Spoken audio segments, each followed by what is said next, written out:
Hey guys, it's your girl Nora's here. If you're new, kindly subscribe. If you're here already, thanks for clicking on my videos. Yeah, so guys, leo tendeni tufanye shopping. I'm going to shop for a fridge. Quickmart wako na crazy offer na nikasema I'm going to grab one.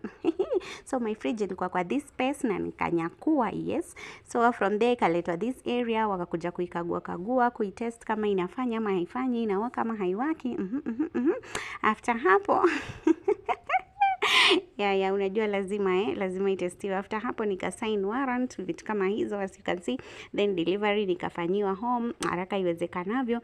Nilipenda hii company ya Mika sana, like Mika company inakuanga na electronic smart sana. So my fridge nikaipenda pia, it's so beautiful, it has my colors grey and black. Yeah.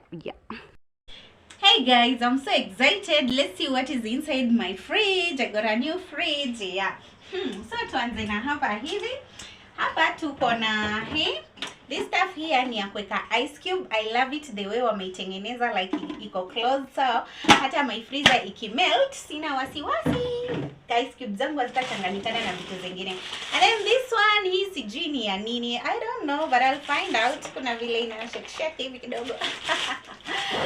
So tukikuja huku chini nako, here I love my fridge because it has a bigger space. I can put my things here,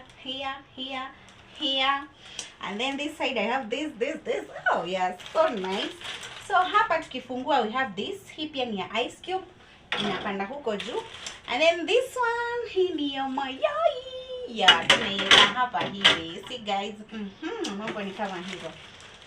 So hii nayo ni ya clean up freezer. Kama ma ice cubes zimeshika and you wanna clean your freezer, you use this one like to do this. Yani kuitoa. Hii inatoa ice cubes vile zimeshika or hiyo vitu zenye ziko kwa freezer, mnaelewa? Ile mawe huko mwisho. And then hii ni manual. We know that we're going to read and understand kutumia fridge vizuri. And then hapa we have this. Hii ndo something imenibamba sana, imenifurahisha. Hii hapa like unajua fridge sometimes chakula ikijaja nini ama ikikaa sana kuna kuanga na smell hapo ndani. So hii inatoa smell, like inavuta harufu. And for us to help it, tunatumia vinegar. You see guys, this vinegar, tunaimwaga huku kwa hizi tundu. And then the vinegar inavuta harufu mingi sana na inatoa vizuri. So your fridge will remain fresh 24 hours.